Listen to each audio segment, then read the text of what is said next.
السلام علیکم ورحمۃ اللہ وبرکاتہ۔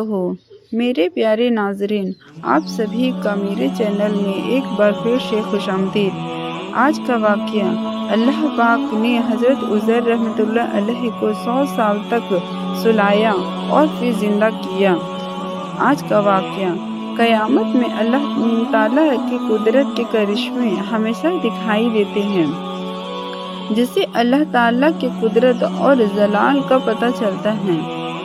ایسا ہی ایک واقعہ حضرت عزیر علیہ السلام کا ہے، جس کے متعلق مشہور ہے کہ انہیں ساری تورات زبانی یاد تھی۔ اس وقت کے بادشاہ نے شام پر حملہ کر کے بیت المقدس کو ویران کر دیا تھا اور پھر بہت سے اسرائیلیوں کو قید کر کے اپنے ساتھ لے گیا تھا۔ ان میں حضرت عزیر علیہ السلام بھی تھے۔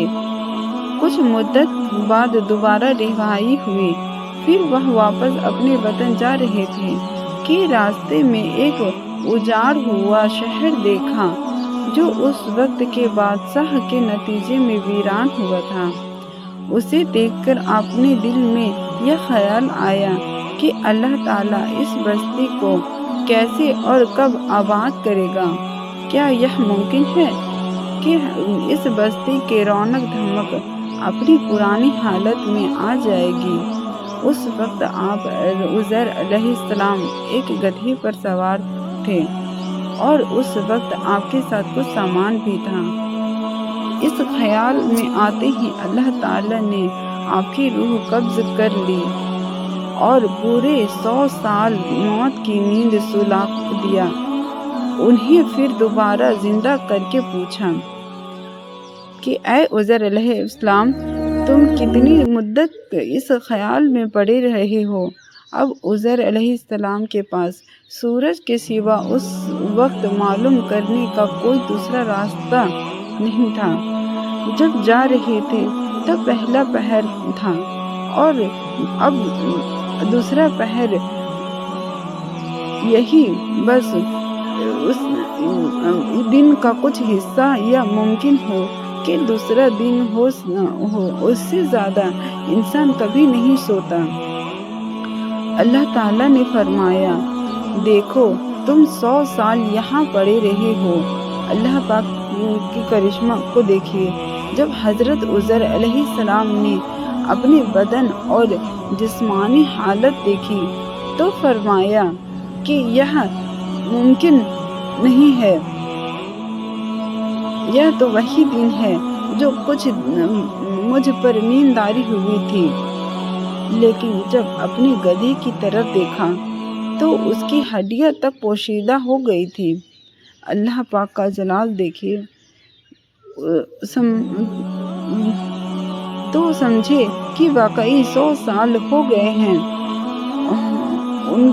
دیکھتے ہی دیکھتے گدھے کی ہڈیوں میں حرکت پیدا ہونے لگی، پھر وہ جڑنے لگی، پھر ہڈیوں میں گوشت چڑھا اور دیکھتے ہی دیکھتے گدھا زندہ ہو کر کھڑا ہو گیا اور چلنے لگا۔ اللہ پاک کا جلال کو دیکھیے۔ پھر آپ نے بستی کی طرف نظر دوڑائی تو وہ بالکل پہلے کی طرح آباد تھی۔ حضرت عزیر علیہ السلام 100 سال کے بعد زندہ ہونے کے بعد شہر کا دورہ کیا۔ فرماتے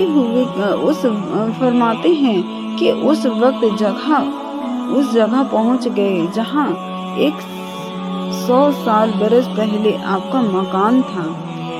نہ کسی نے آپ کو پہچانا اور نہ ہی آپ کسی کو پہچان سکے۔ ہاں، البتہ یہ دیکھا کہ ایک بہت بوڑھی اور اپاہج عورت ایک مکان کے پاس بیٹھی ہے، جس نے اپنے بچپن میں حضرت عزیر علیہ السلام کو دیکھا ہوا تھا۔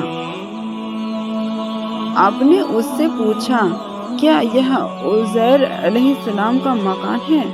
تو اس نے جواب دیا، جی ہاں، یہ عزیر علیہ السلام کا مکان ہے، مگر آپ عزیر علیہ السلام کے بارے میں کیوں پوچھ رہے ہیں؟ وہ تو 100 سال پہلے لاپتہ ہو گیا تھا۔ یہ کہہ کر بڑھیا رونے لگی۔ آپ نے فرمایا کہ اے اماں، میں ہی عزیر علیہ السلام ہوں۔ تو بڑھیا نے کہا سبحان اللہ، آپ عزیر علیہ السلام کیسے ہو سکتے ہیں؟ آپ نے فرمایا کہ اے اماں، مجھ کو اللہ تعالیٰ نے 100 برس تک مردہ رکھا، پھر مجھ کو 100 برس کے بعد زندہ کر دیا اور اپنے گھر آ گیا ہوں۔ بڑھیا نے کہا کہ حضرت عزیر علیہ السلام ایسے باکمال تھے کہ ان کی ہر دعا قبول ہوتی تھی۔ اگر آپ واقعی حضرت عزیر علیہ السلام ہیں تو میرے لیے دعا کیجیے کہ میری آنکھوں میں روشنی آ جائے اور میرا فالس اچھا ہو جائے۔ حضرت عزیر علیہ السلام نے اللہ پاک سے دعا کی تو بڑھیا کی آنکھیں ٹھیک ہو گئی اور اس کا فالس بھی اچھا ہو گیا۔ پھر اس بڑھیا نے کہا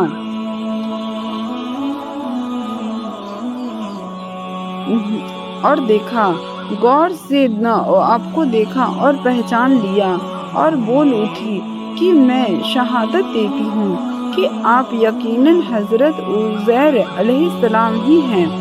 پھر وہ بڑھیا آپ کو لے کر بنی اسرائیل کے محلے میں گئی۔ اتفاق سے اس وقت سب لوگ ایک مجلس میں موجود تھے۔ اس مجلس میں آپ کا لڑکا بھی موجود تھا جو 118 برس کا ہو گیا تھا، اور آپ کے چند پوتے بھی تھے، وہ سب بوڑھے ہو چکے تھے، مگر آپ کو کوئی بھی پہچان نہیں رہا تھا۔ بڑھیا نے مجلس میں شہادت دی اور اعلان کیا کہ اے لوگو، بلا شبہ یہ حضرت عزیر علیہ السلام ہی ہیں۔ مگر کسی نے بڑھیا کی یہ بات کو صحیح نہیں مانا۔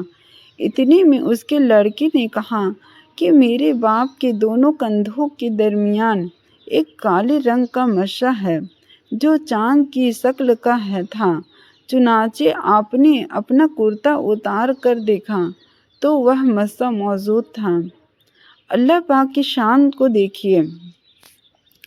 پھر لوگوں نے کہا کہ حضرت عزیر علیہ السلام کو تورات زبانی یاد تھی۔ اگر آپ عزیر علیہ السلام ہیں تو آپ پہلے تورات پڑھ کر سنائیے۔ آپ نے بغیر کسی جھجک کے فوراً پوری تورات پڑھ کر سنا دی اور کہنے لگے کہ اس وقت کے بادشاہ نے بیت المقدس کو تباہ کر کے اس وقت کے 40,000 تورات کے عالموں کو چن چن کے قتل کروا دیا تھا اور تورات کے سبھی کتابوں کو جلا دیا تھا۔ اس لیے تورات کا کہیں نام و نشان نہیں تھا اور زمین پر تورات کا کوئی بھی پنا باقی نہیں رہا۔ اب یہ سوال پیدا ہوا کہ حضرت عزیر علیہ السلام نے جو تورات پڑھی ہے وہ صحیح ہے یا غلط؟ تو ایک آدمی نے کہا کہ میں نے اپنے باپ سے سنا ہے کہ ہم لوگوں کو جس طرح بادشاہ نے گرفتار کر لیا تھا، اس دن ایک ویرانے میں ایک انگور کی جڑ موجود ہے۔ تورات کی ایک شف دفن کر دی گئی تھی۔ اگر تم لوگ میرے دادا کے انگور کی جگہ کی نشاندہی کر دو تو میں تورات کی ایک جلد برآمد کر دوں گا۔ اس وقت پتہ چلے گا کہ حضرت عزیر علیہ السلام نے جو تورات پڑھی ہے وہی صحیح ہے کہ غلط، یہ پتہ چل جائے گا۔ چنانچہ لوگوں نے تلاش کرنا شروع کیا اور وہ تلاش بھی کر لیے۔ زمین کھود کے تورات کی ایک جلد نکال دی۔ وہ حرف بے حرف عزیر علیہ السلام کے زبانی یاد کی ہوئی تورات کے مطابق تھی۔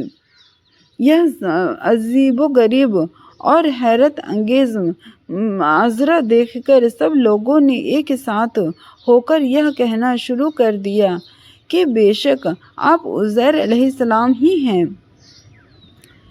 یقیناً یہ خدا کے بھیجے ہوئے بیٹے ہی ہیں۔ نعوذ باللہ۔ چنانچہ اسی وقت سے یہ غلط اور مشرکانہ قصہ یہودیوں میں پھیل گیا۔ معاذ اللہ ثم معاذ اللہ۔ حضرت عزیر علیہ السلام خدا کے بیٹے ہیں۔ چنانچہ آج تک دنیا بھر کے یہودی کس بات کے یقین پہ جمے ہوئے ہیں کہ حضرت عزیر علیہ السلام خدا کے بیٹے ہیں۔ معاذ اللہ۔ پیارے دوستو، امید کرتا ہوں آپ لوگوں کو یہ اسلامک اسٹوری پسند آئی ہوگی۔ اگر ویڈیو اچھی لگے تو لائک، شیئر اینڈ سبسکرائب کریں۔ اللہ حافظ۔